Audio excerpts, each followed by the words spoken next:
তুমি যদি মাপ নাই করো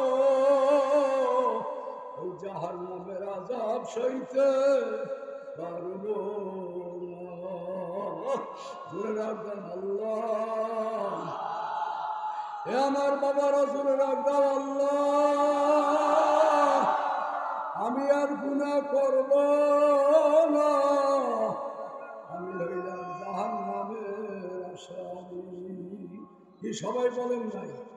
আমি হইলাম জাহান্নামের আসামি। হাতে রশি পায়ে কয়রায় আল্লাহ লাগাইয়া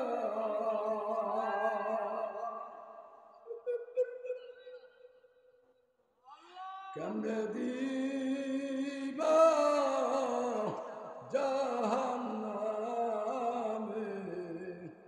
হালাইয়া। কি ভয় লাগে না? ভয় লাগে না? দেখো কেমনে দিবা জাহান্নামে হালাইয়া। সকলেরই দরজা হইতে মালা ফিরিয়া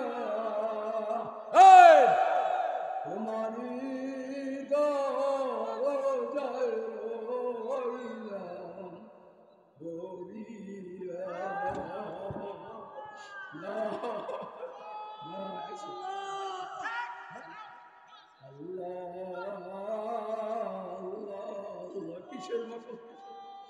কিসের পাগল হইলা? ও আমার দেশি ভাইরা বাবারা পায়ে হাঁটতেছি, কিসের জন্য মানুষ হইলাম? আল্লাহ যদি মানুষ মনে কুত্তার শিরগাল গাদাও বানাইতো তবু তো কাজে লাইগা যাইতা। মোল্লা দিয়া আল্লাহ তা কান্দার বলে মাবুদ গো, তুমি যদি মানুষ যেমন একটা বকরির বাচ্চা বানাইতা কাজে লাইগা যাইতা, মানুষের জবাই দিয়া খাইয়া ভালাইতো। ও মাওলা তুমি আমারে বানাইছো মানুষ, কেমনে হিসাব দেব রে?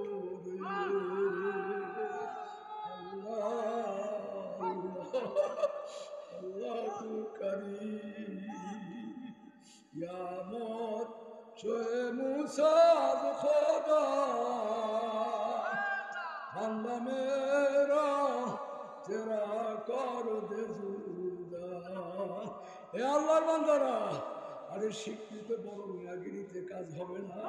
ওই সাগর রাখাদের মধ্যে কান্দ মাবুদ গো, তোমারে যদি আমি পাইতাম ছাগল দোয়াইয়া দুধ পান করাইতাম, তোমারে যদি আমি পাইতাম তোমারে সুন্দরভাবে গোসল করাইতাম, তোমারে যদি আমি পাইতাম তোমার গালে গালে শুনাইতাম। ও মাবুদ রে, আমতলী ঈদগার ময়দানের দিকে তাকাইয়া দেখো তোমার পাগলেরা কান্দে, তোমাদের দেখতে আল্লাহ আল্লাহ আল্লাহ।